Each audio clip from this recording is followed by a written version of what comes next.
আজকে আমার শাশুড়ি মা নিয়ে এসেছে পাট শাক। তার আগে বলো তোমরা সবাই কেমন আছো, আর কে কে পাট শাক খেতে পছন্দ করো। আর পাট শাকের উপকার তো তোমরা জানোই, গরমে কেমন সুন্দর টেস্ট লাগে পাট শাক। তো পাট শাকের আজকে আমি ঝোল করব, আমার শাশুড়ি মাকে বানিয়ে খাওয়াবো রসুন দিয়ে। চলো দেখা যাক কী করে বানাচ্ছি।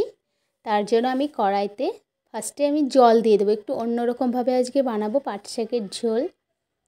জলটা দিয়ে দিচ্ছি, অল্প করে জল দেবো, বেশি জল দেব না, তাহলে একদম বেশি অনেক ঝোল হয়ে যাবে, যেটা একদমই ভালো লাগবে না খেতে। তো জলটা আমার ফুটে গেলেই, এই যে আমার ফুটে গেছে জল, দেখতে পাচ্ছ এরকম ফুটবে। ফুটার পরে হলুদ লবণ দেবো, একটু যেটুকু না লাগবে লবণ দিয়ে দিয়েছি। এবার দেব লঙ্কা, কিন্তু এই কাঁচা লঙ্কা দেবো এখানে। কাঁচা লঙ্কাটা একটু হালকা থেতো করে নেব, বেটে বেটে নেব, হালকা, বেশি না, আধা বাটা করে নেব। এই যে আধা বাটা করে নিয়েছি। এবার লঙ্কা দিয়ে দিলাম, তারপরে লঙ্কা দিয়ে আরেকটু ফুটিয়ে নেব। ফোটানো হয়ে গেছে, ফুটে গেছে আমার লঙ্কা দেওয়ার পরে। এবার পাট শাকগুলো সব দিয়ে দেবো। পাট শাকগুলো দেখতে পাচ্ছ গোটা গোটা পাতা এরকম রেখেছি, পাতাগুলো কুচি করিনি, তাহলে একদমই মানে ল্যালে হয়ে যাবে, এমনিই তো এটা লালা লালা হয়ে যায়।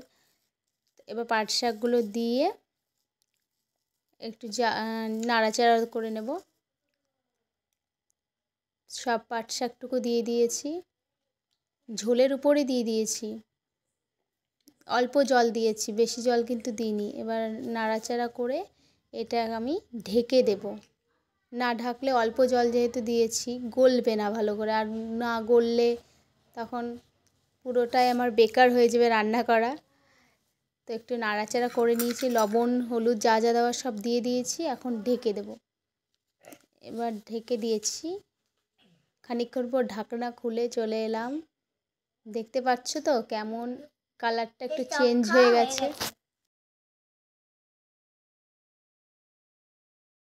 আর এটা আমি ফোড়ন দেব, এটা অন্য কিছু আমি ফোড়নে দেব না। কি ফোড়ন দিচ্ছি তোমাদের দেখাচ্ছি। আমার পাট শাকটা হয়ে গেছে, নরম হয়ে গেছে, এবার নামিয়ে নেব। আমি ফোড়নটা দেব তেল দিয়ে, সাদা তেল, সর্ষের তেল ইউজ করব না, এখানে সাদা তেল দিয়ে রান্নাটা হবে, আলাদা একটা স্বাদ আসে। সাদা তেল দিয়ে দিয়েছি। এবার রসুন আমি থেতো করে নিয়েছি, দেখতে পাচ্ছ, গোটা নয়, ফ্লেভারটা যাতে পুরোপুরি আসে রসুনে, তার জন্য থেতো করে নিয়েছি।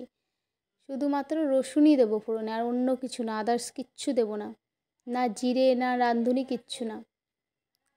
রসুনটাকে ভালো করে নেড়ে চেড়ে লাল করে নিয়েছি, যেটা দেখানো হয়নি, দিয়ে আমি দিয়ে দিয়েছি পাট শাক ঢেলে। দেখছো একদম অল্প গা মাখা এরকমই হবে, বেশি ঝোল করিনি আমি, গা মাখা। আর একটু চিনি দিয়ে দেবো, যেহেতু শাক খার হয়, খার লাগে, একটু চিনি না দিলে সেই টেস্টটা, যে স্বাদে এই শাকের যে একটা টেস্ট, সেই টেস্টটা আসে না। নামিয়ে নিয়েছি, দেখতে পাচ্ছ কি সুন্দর লাগছে। সত্যি বলো কেমন লাগছে দেখতে, অনেক সুন্দর না?